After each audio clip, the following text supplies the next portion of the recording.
We didn't come up with it. Hayden's already shaking his head because he knows too. Yeah, when we got on just a second ago, for those that weren't with us last week, I did a stupid Crush impression. Improvise. Go. I don't have one. Mickey Mouse. And if I was gonna say like it would have to be like Donald or something, and I don't know if I could do a good Donald either. We'll do it next time. Anyways, welcome back to the Team Infinity podcast. Thanks everybody for being here. We are wrapping up set 10. Well, we have, I think, 3-ish, like 2.5 weeks, 2 weeks and a couple days until the new set Winter Spell comes out. So we have a few weeks of set champs left, but we are definitely winding down the set 10 meta now. And so we're going to talk about that a little bit, have a few of the fun stuff for set 11 to talk about this week. But the main topic at hand is I think it kind of went under the radar a little bit, but the Arizona Top Cut Games CCQ from last weekend that I went and played at.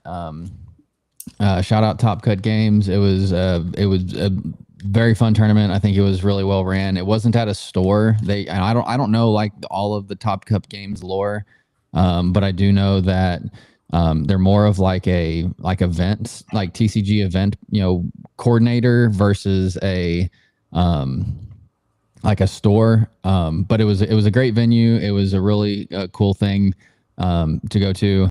I was very fortunate, I guess, to go and compete.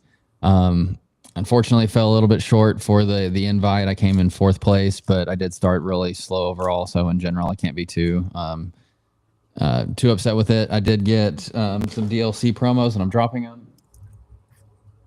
I did get some sweet non-foil Simba and Mulan promos. I also got a sweet Gen Con mat, so that's all cool. Fun and games. But yeah, Arizona CCQ. That was, I think, probably the last tournament that any of us will play this set. We might, I guess, have another set champs that some of us go to, but there's also an insane cold front coming in. I assume everybody on this call is familiar with what the weather's going to be this weekend.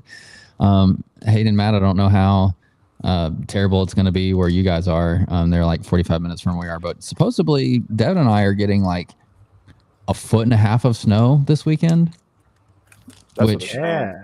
Which for us, where we live, is basically like the whole world shuts down. For those up north or in big cities that get a lot of snow. We have snow plows here, but they don't really know how to use them, I don't think. And everybody freaks out and doesn't leave their house. And people are already making runs on the super centers to get groceries and stuff. Anyways, point of all that being, this very well could have been like the last tournament that any of us are going to play this set. And so like I mentioned in the opening remarks, this is probably going to be like us winding down the set a little bit. But anyways, yeah, I'll go ahead and just kind of give a quick overview of my run. And then I know we talked about it a little bit as a group, and obviously you guys followed along and were the best hype men of all time throughout the day. But I started off 1 and 2, so a very demoralizing situation to be in. The first loss I had was to green purple burn, the items with the enigmatic inkcaster and the chromacons that just draw cards and do all the shenanigans. Game 1, I definitely made a misplay, and it definitely cost me the round. I missed the line of he kept playing Scrooges. The game 1, he played 3 Scrooges, and he wasn't playing anything with any strength at all, or any strength over 1, I guess I should say. He played Diablos and Scrooges and Murph Oak, and so just a bunch of stuff with no damage, and so I had no way to like use my Cheshire against him onto his Scrooges. Anyways, long story short, he had 2 cards in hand. I had a Demona. I didn't want to give him more cards, obviously, because that just gives him the fuel he needs to close out the game. What I could have done is challenged into one of the Scrooges to bounce it back to hand, then played the Demona to be able to wipe out the non-exerted Scrooge that was also on board. Missed that line for a turn, didn't see it until the next turn, so he got an additional 2 lore from that upright Scrooge that I didn't get to remove that turn, and that 2 lore cost me that first game. So that one stinked, and then so I'm in the tie bracket going 1-1 going into round 3, and I get paired into the one matchup that we had talked about that was basically the auto lose, which was 2-4-6 blue steel, which in round 3 I definitely thought it was 2-4-6 because game 1 he went hook, ramp, Cindy, Tinkerbell, Hades, Goliath, I think was like his last move, and I was like, okay, well, this is over at this point. And then game 2, he went Hook, Ramp, Cindy, Goliath, Hades, Tinkerbell. And so basically the same thing in different order. And I'm like, okay, cool, I lose. Like my evasives are not fast enough to not be removed by Hades and get enough lore. And in game 1, when he went the Tinkerbell, I had 3 Ellenwee on board. And so that was very unfortunate as well. But anyway, so I got the one matchup I was hoping to dodge all weekend, didn't dodge it, and then from there I was lucky to just go on a complete tear and went out from there. I kind of was in the mindset of, Hayden talks about like just not wanting to lose anymore and like kind of not being in it, but luckily I was stuck in Arizona and I had literally nothing else to do. I was by myself. I didn't have any friends with me because nobody else was able to come. And so I was like, you know what? I'm here. I have literally nothing else to do. I might as well keep playing until I lose again. And I went, I don't remember, what did I play round 4? I think it was Purple Steel, Mirror, Red, Purple, Dogs. Yeah, that would be 5 matches. So that would be correct. We played 8 rounds. And so it's Purple Steel, Mirror, Red, Purple, Dogs were my last 5 matches that I beat. Purple Steel games were super grindy. I guess I should switch over here to so I can show my list too, and I'll talk about this in a second. Purple Steel games were very grindy as they can be. Lexington is an utter nuisance for Amber Amethyst, which is what I brought for the tournament. For those on audio versions, I'll go over the specific list in a minute.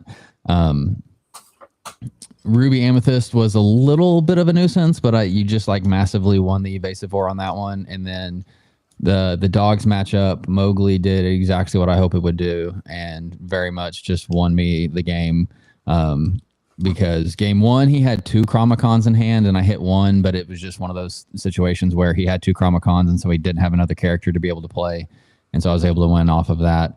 And then game 2 he didn't have the Chromacon on curve, and then I played, and then I was like dumping my hand to just like put little things on the board on game 2, and hit 1 like turn 4 or 5, and then that just kind of won me the game on the spot because he had no way to trade back into my board. But anyways, my list was very much just a win the evasive wars list. So if you're on video, you can see it on the screen now. If you're not, I was basically running just all the evasives. So Ellenwee and Royal Guards were my 1 drops. Mowgli and Lantern were my only 2 drops. I know a lot of these mid-range lists and Monstro combos lists were on Huey, but all of the testing I did, Huey was just the absolute worst card. Every time I drew it, I hated it, and I would play it because I had to, not because I wanted to. On 3, you have Bagheera and Cheshire Cat. 4, you start getting into your evasive pressure with Dumbo, Genie, Iago. 5 drops of Elsa, Hades, the Whisper, Ursula, and then Demona, and then potentially the best removal suite, or not the best. I know the Steel removal suite's still probably better, but one of the best removal suites right now being the Horseman Strikes and World's Greatest Criminal Mind. And then the final more draw from Junior Woodchuck's guidebook. But this is like very, very, very similar to where Hayden and I started a long, long time ago, and I guess Matt for that matter. We're on the Amber Amethyst stuff, but yeah, it's just a win the evasive war deck on against both of the Purple Steel ones. It was absolutely the reason I won, was just I won the evasive war because I had Dumbos, Genies, Iagos, and Elsas. And then the Ursulas can definitely put in some work there too. Like I mentioned, I think a second ago on the red purple matchup, I absolutely won the evasive war there. In the mirror that I played, he wasn't on the Ursulas like I was, and so again, I think winning the evasive battle there was very much a big game changer for that one. But yeah, I mean, I think overall, Amber Amethyst is just a very, very strong list and just has, tons of draw like all of the Amethyst decks do. Has really good removal for a lot of the more control-y matchup cards that you'll see. Like green blue, we expect after the DLC win and both of the DLC finalists being blue green, we expected a lot more blue green to be at the event, which I think it was the highest represented deck, and so that was definitely a good call there. Being able to just zap a Clarabelle or a Basil or a Prince John or whatever those big. Oh no, he's gone. No one to talk about Riftbound. No one to talk about Rift. Every time, man. Every time. Am I even back now? There it goes. Every time, I swear. My internet is just absolutely atrocious. I don't know what the deal is, but anyways, I don't know where I cut off. I feel like I was rambling anyways, but long story short, I went on a great run. Everybody was super supportive, and so that definitely helped me get through the day. I think after going into round 7 of 8, Daniel, our resident data analyst, was like, "You have what? Why no Daniel?"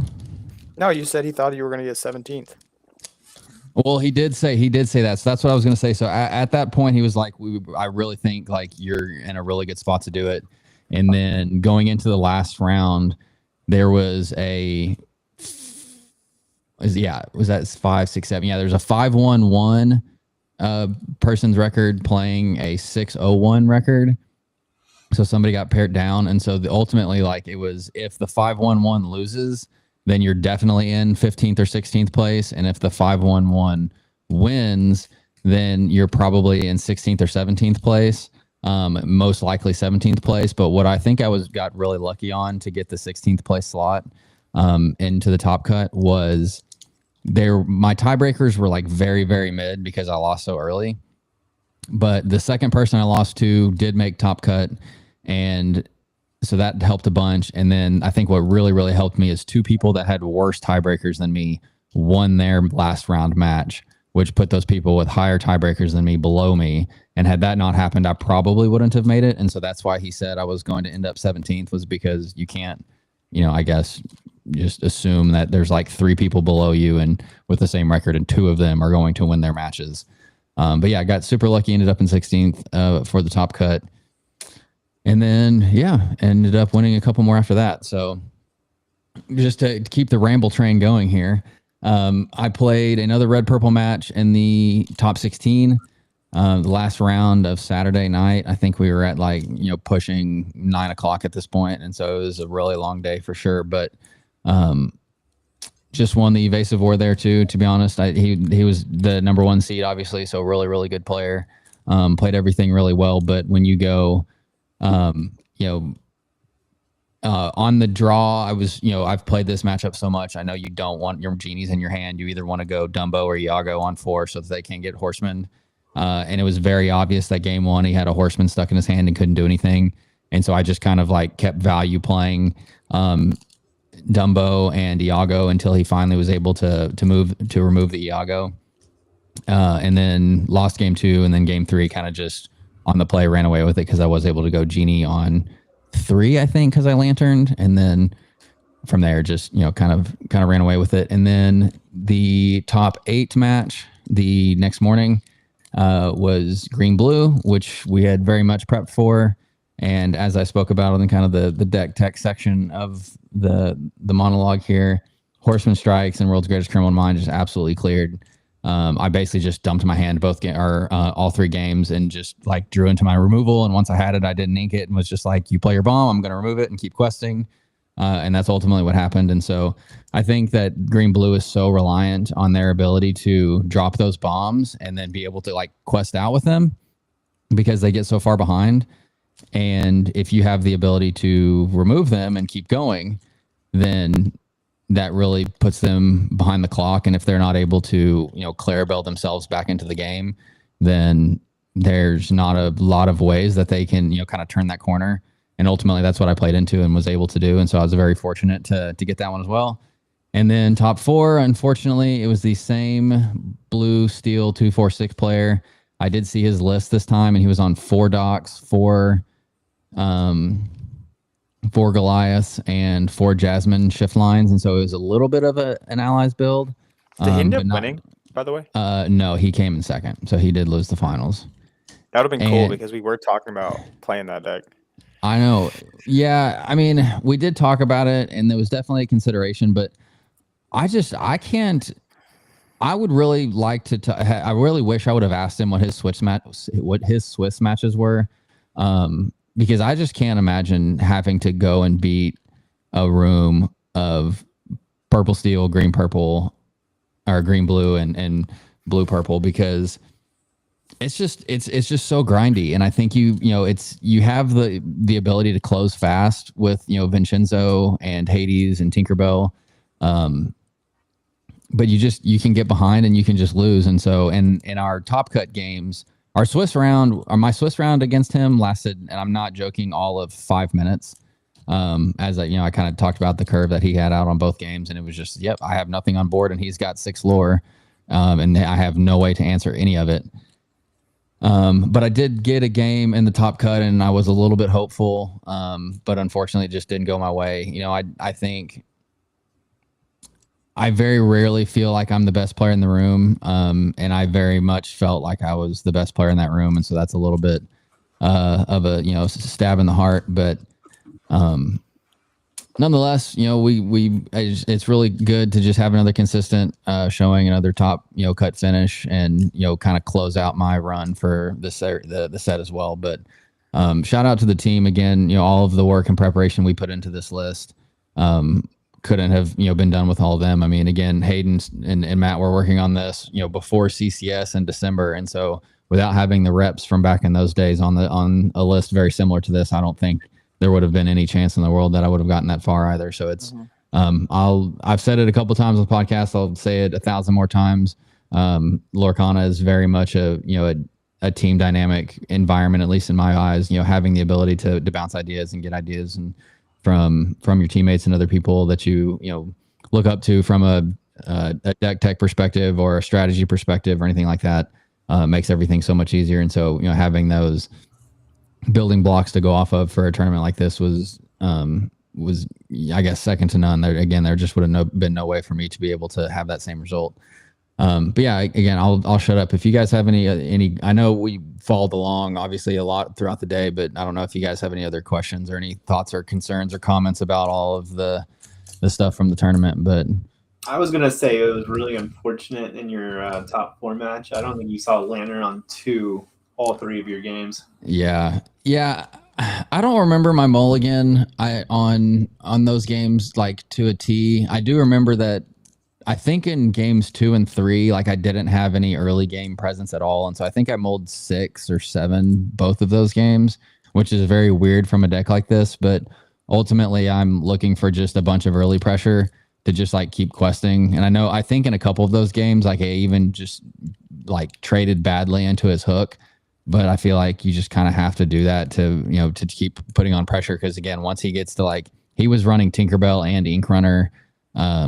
And I guess that was really the only evasives answers aside from like Hades and Vincenzo. And he was running 4 Strength and 4 Thunderbolt. So it's like very, very, very reminiscent of like what we were running early on in the set. So 4 Strength, 4 Thunderbolt, 4 Vincenzo, 4 Hades, 4 Tinkerbell, 2 Ink Runner. And so like all the top end in the world. And so I it was just to the point of like where if I can't get out a bunch of lore and then stick a couple evasives and quests, then I'm just going to lose. And so ultimately, yeah, to your point, I missing that definitely hurts to being able to not get to the turn 4 cards faster. But yeah, so it is what it is, I guess, on that one. Yeah, I think it's very impressive.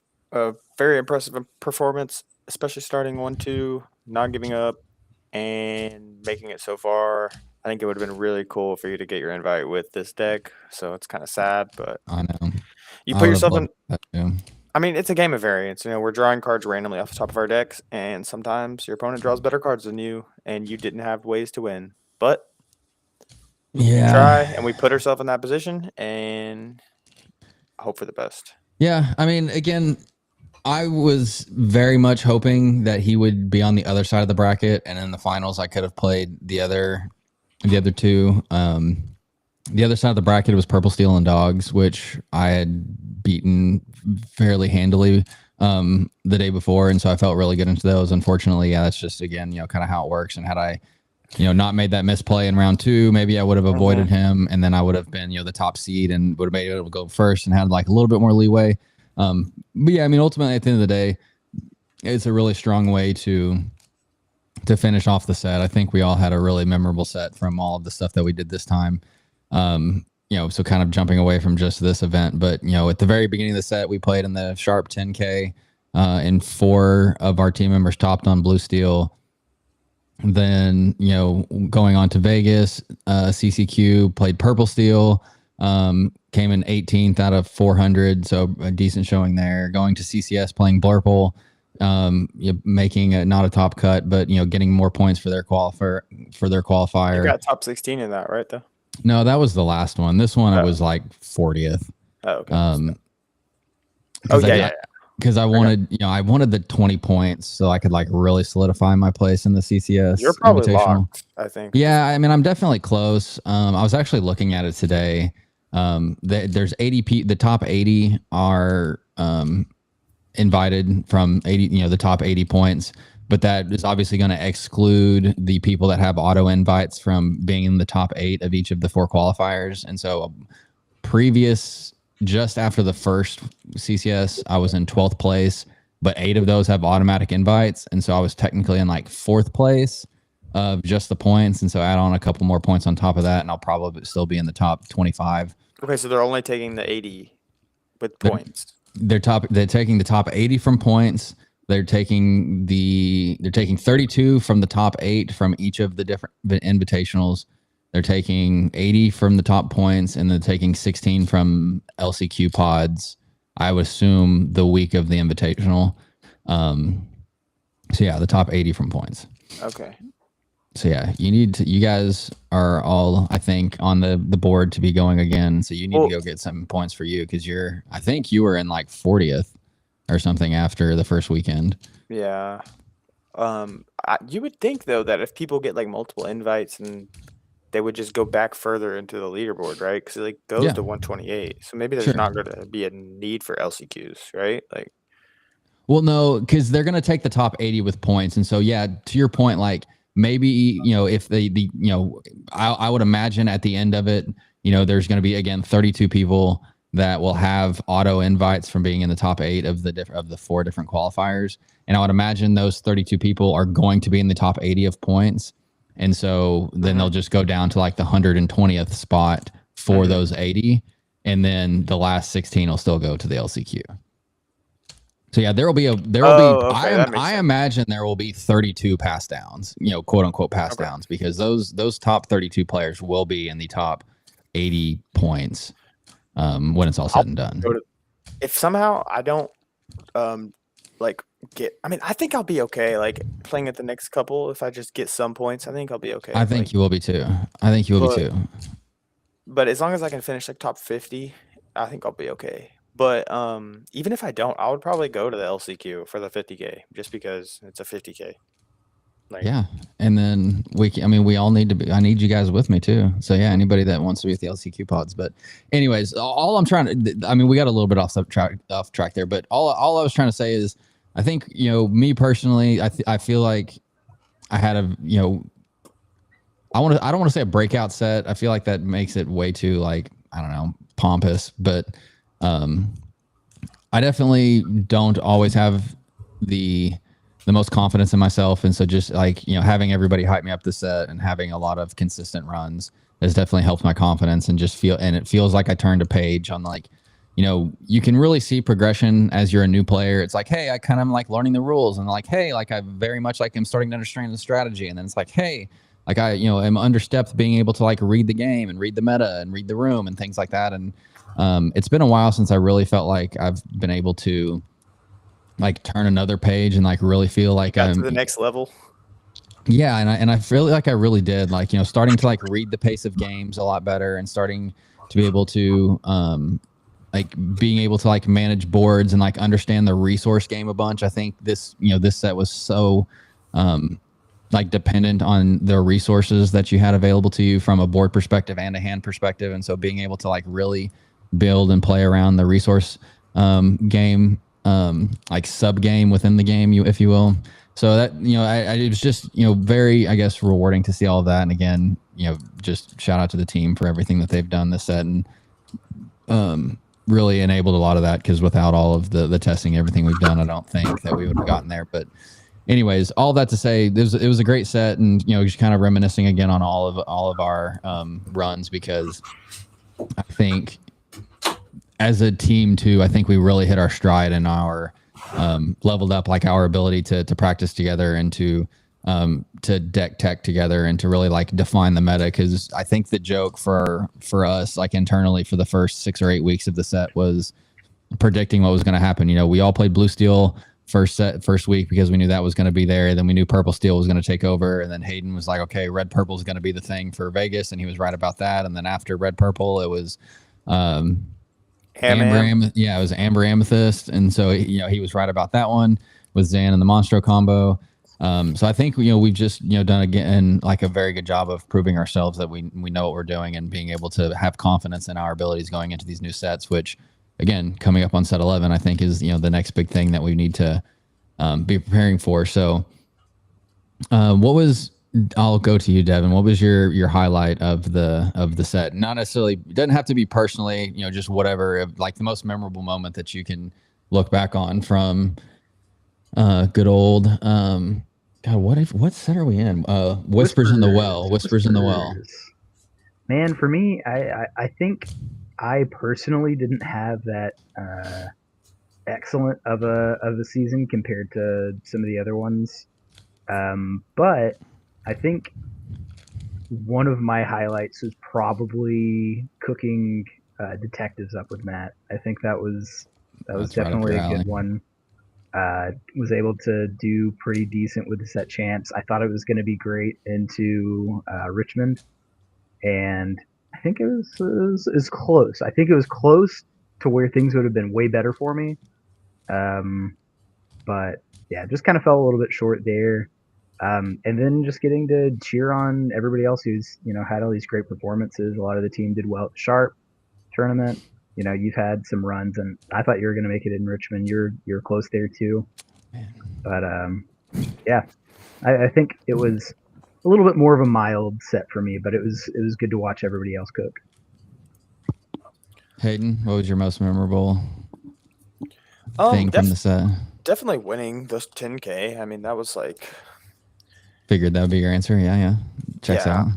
I mean, because it was just really surprising. Like, I didn't expect to win, and I didn't think I was prepared enough to win. But like, I feel like some of the gameplay I had in that tournament was like advantage gameplay. Like, I feel like I was making plays to put my opponents in positions to make worse plays, and I won because of that, not because of I drew better than them. Like, that's how I felt, and I felt like I was getting better with my deck the whole time, and so that tournament was really good for me. Yeah, definitely that tournament. Matt? I like both their answers, but I think Richmond was my favorite. I mean, I did terrible in Richmond, but it was a really fun trip. Everyone on the team pretty much won, besides Daniel. Shame, Daniel. Yeah, but yeah, it was a really fun time.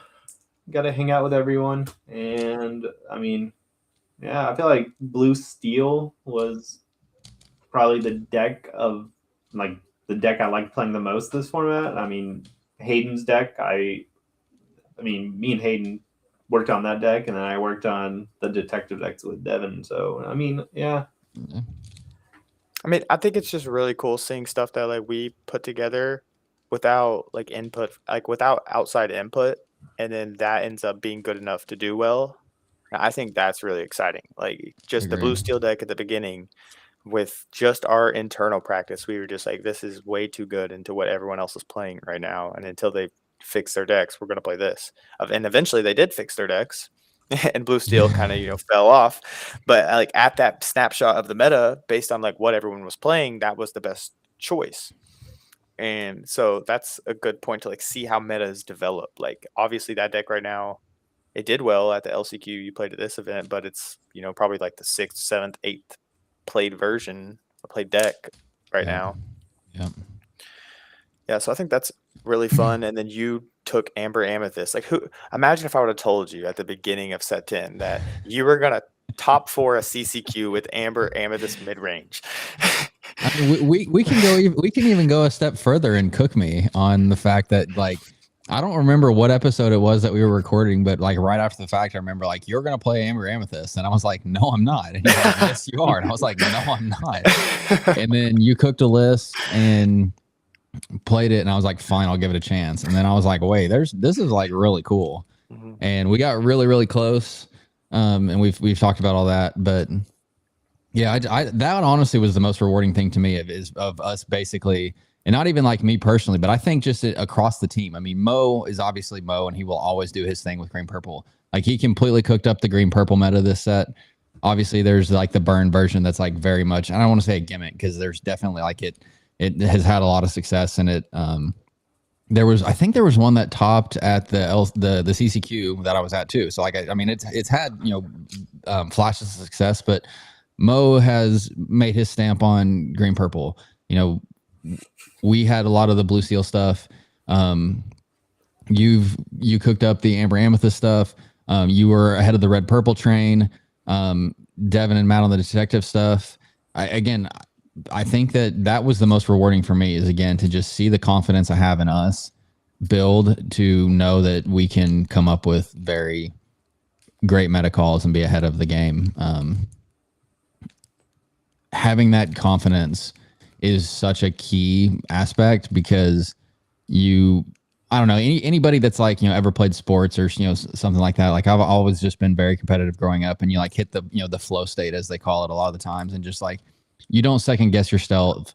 You have the confidence to go make the right move. You don't sit there and get wishy-washy on decisions. And, if you're in the right headspace, I feel like it just makes everything a whole lot easier. And so being able to do that and know that we're going in with a good strategy, whether it works out and to give you a win or not at the end is always, to be told, but putting in the work and the preparation and understanding that we have the ability to build some really good decks is honestly, that was I think the highlight for me in general, just because between the holiday party that we had and the Richmond trip and everything, I think we just got like super, super close as a team. And so it's, just been fun to see all that growth and all that practice like really culminate together.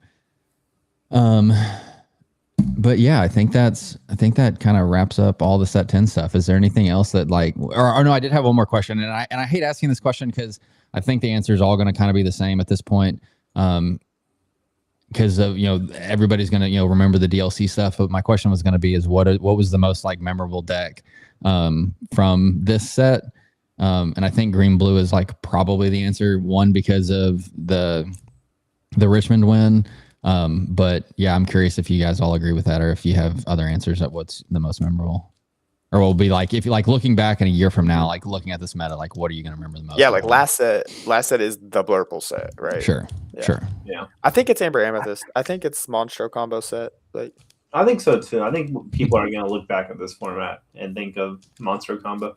Interesting. Zan winning the CCS with Monstro. Yeah, I think if people are going to play like old format decks, people are going to be probably gravitating toward the Monstro combo. Yeah, I think that's fair. Yeah. Okay, Devin, you're the tiebreaker. I guess you're not the tiebreaker. If they're both not the tiebreaker. If they're both I have a saying, different answer. yeah. Oh, okay. I What's your answer? I think probably purple steel. I mean, I feel like it kind of ran among the masses of like one of the most played decks, and I feel like I just saw a lot of it from my vantage point a lot of the time. That's a fair point. I think it probably like the biggest winner wasn't purple steel, but like I felt like it was hyped as like the deck to beat for a substantial amount of time.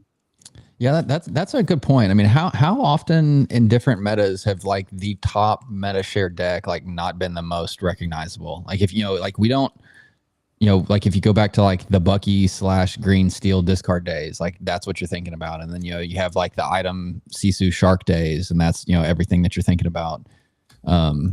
Purple steel was always the most represented deck this set, but it's definitely not the most memorable in my eyes. It was definitely Monstro, one of them being just because it kind of came out of nowhere, but then green blue just because it was always like the big bad in the room that you had to look out for. So that's definitely that is a good, interesting dynamic for sure.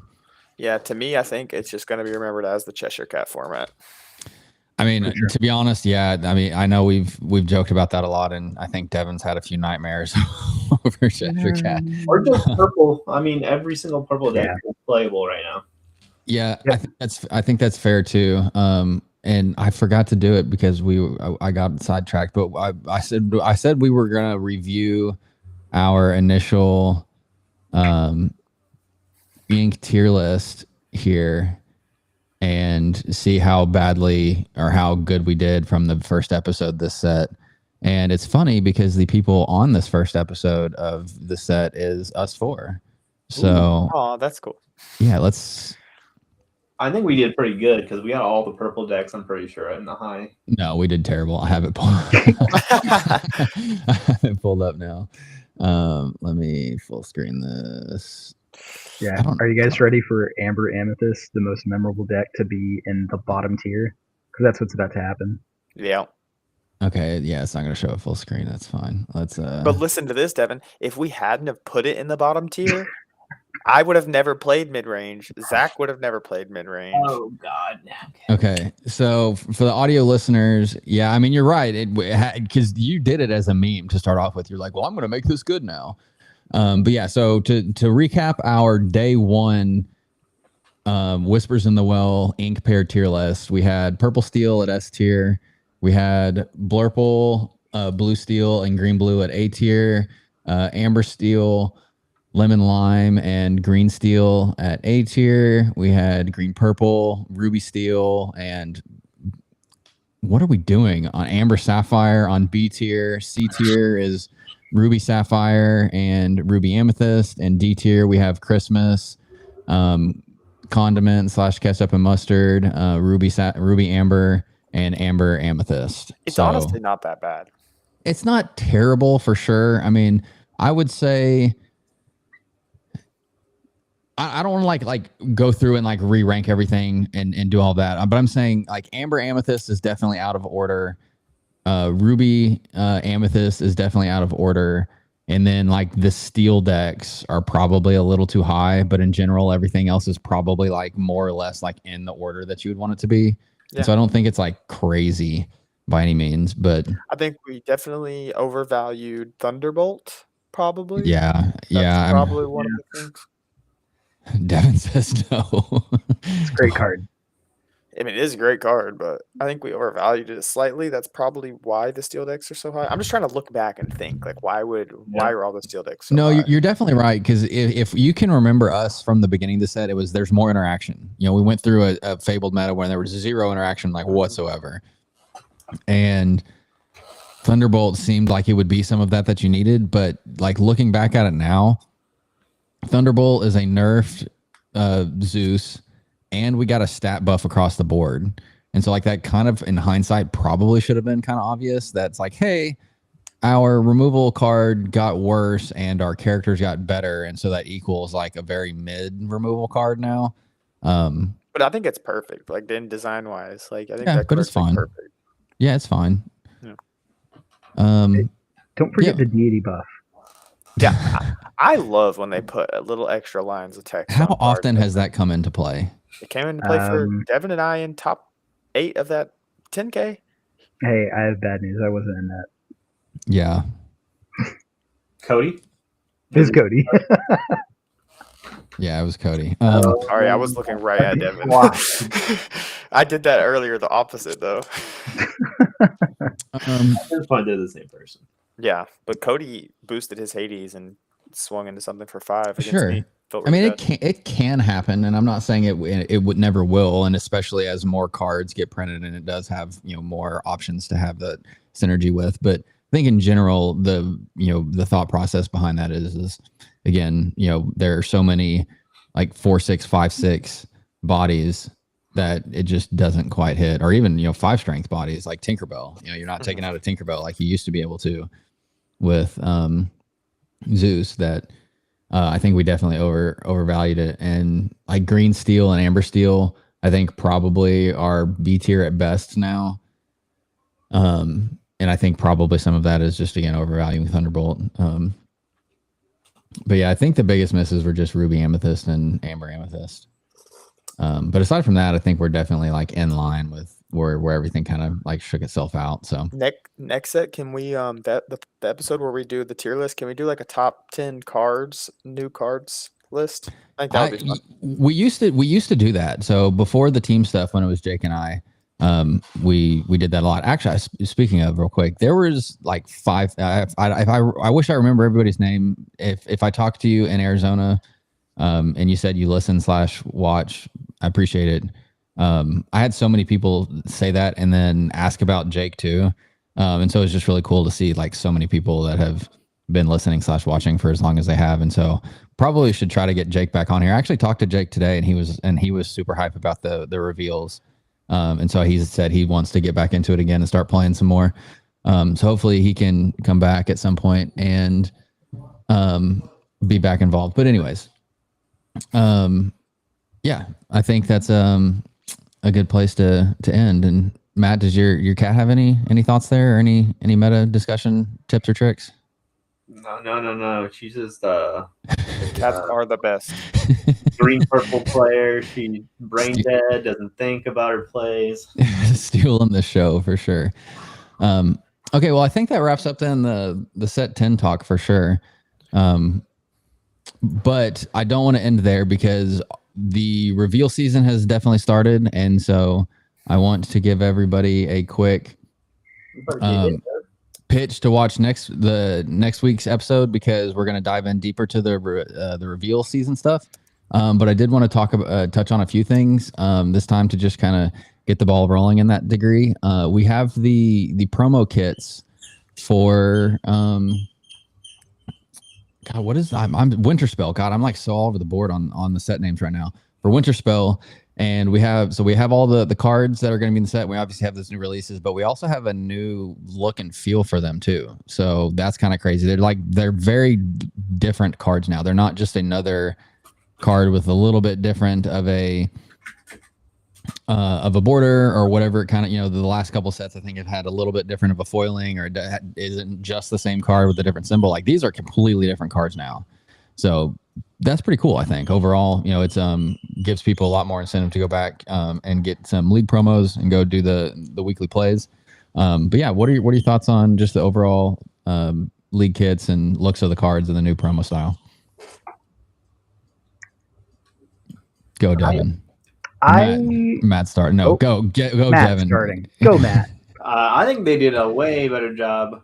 I like this artwork way better than the ones that we currently have. I still think they should have done like alt arts. Yeah. This is like the same art with a different border, but yeah, I think it is upgrade.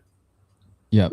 It's cool. We for, I don't know, it was probably for 6 or 9 months there. We were, before the Fabled release, we were all asking for a lot more card rarities, card arts, card tiers, like all of those sorts of things to just give, the game more collectability. And I think this is just another like good step along that journey. So I agree with that one. Devin, over to you. I agree. Looks great. You guys took the words out of my brain and mouth. Yeah, I mean, we've been looking for new arts, new things to collect, new bling to show. I think I haven't seen what the cards will look like, not on like a rendering like this, but I'm sure they're gonna look sweet. So yeah. Hayden, I'm going to ask you a very specific question about it. So again, like for the play promos, that have like the new gold foil border at the bottom, it looks like it has all those on there. And so do you like that kind of card aesthetic where it has the gold like leaf inlay at the bottom of it that, gives it a very like premium feel? At least in my eyes, it like gives it a very premium feel. Yeah, I do. I mean, I like a lot of what they've done this last set, but coming from other TCGs, I will say some of the gold rarities I've seen have been done very well, but some of them look very cheap and like tacky almost. But I think I think they're gonna do good. I think it'll be fine. I like gold. Gold is good. I don't know. I got that wrong. It's when Apple came out with their first gold iPhone like 10 years ago, they had like a parody on one of the late night shows, and where it was like gold is best and it was like everybody that didn't have a gold iPhone was like a peasant.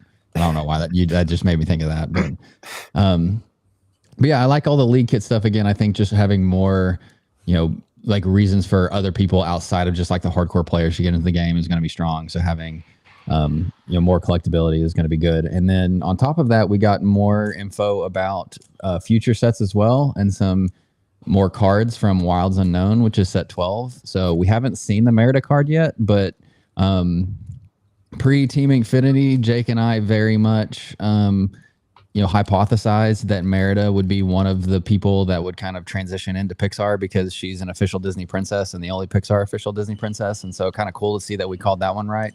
Nice. And then we have Buzz and Woody as well. And then we've seen a couple cards, which we'll get into those at some point, but those aren't set 11 cards. So we'll talk about it at some point. But we've seen Miss Incredible card. We've seen a Jack card. We've seen a Buzz card.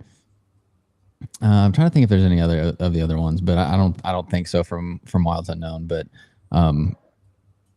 Pixar is right around the corner now. It's crazy how it feels like. I mean, it probably was a year ago that they initially announced that Pixar was going to be in the game, and now it's like basically here. So yeah, I'm excited about all of this stuff as well. And then they showed this is when I can't remember what they exactly call it, but like the league prize packs, essentially, where you have like the little the pre-release kit. I'm trying kind of like they do for Pokemon. You go and you get 4 packs and you get a pre-release kit. And I think it's basically like if you go to pre-release events, you like buy the pre-release kit and like that's what you play with.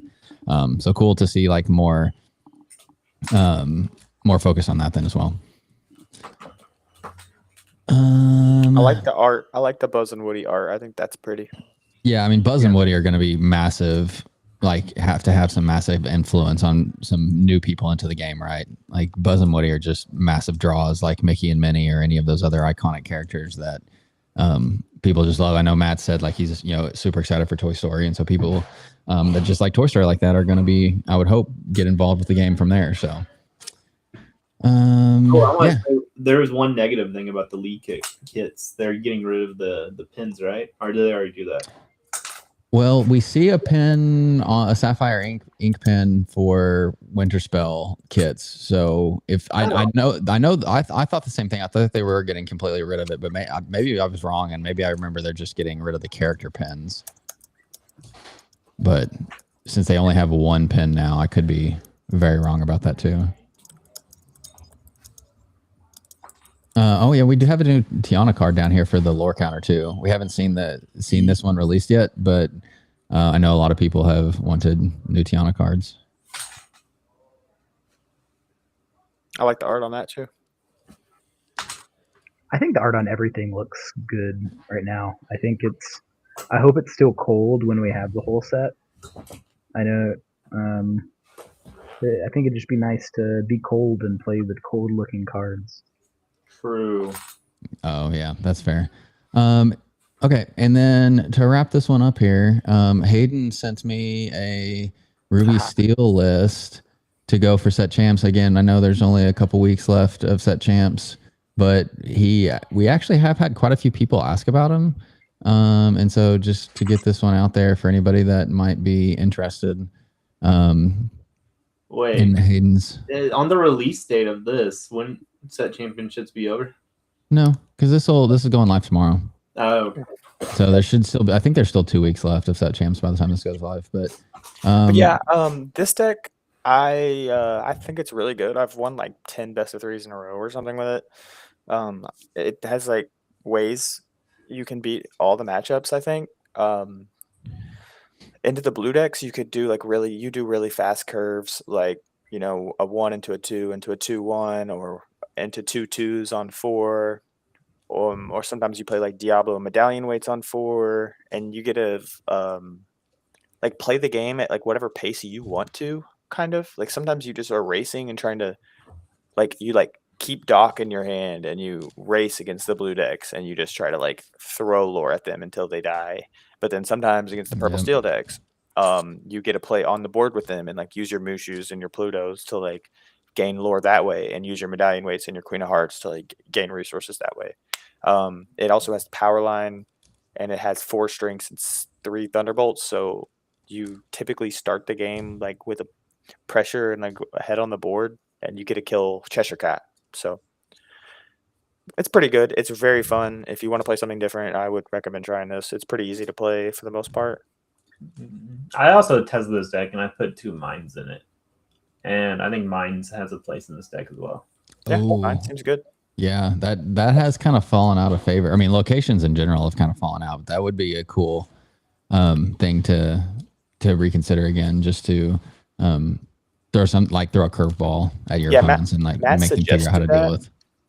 Yeah, Matt suggested that to me, and it sounds like a really good idea. I just haven't tried it yet. Against the green decks, it will be good to like when they fill up you still have another thing on the board to like gain lore with, and they have to like challenge into it. So, yep, pretty cool.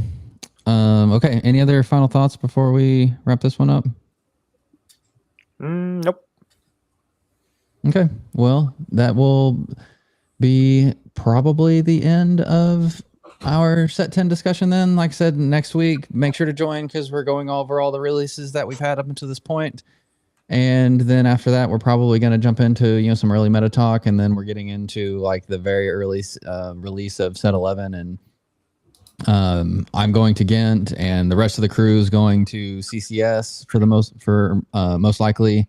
And so there's a lot of big early tournaments that we're going to be jumping into, and so we'll have a lot of early testing and meta thoughts from set 11 once that releases. And so yeah, we'll see you guys next time with the set 11 talk and all of the releases that we've seen this far. So thanks, guys. Talk to you guys next time.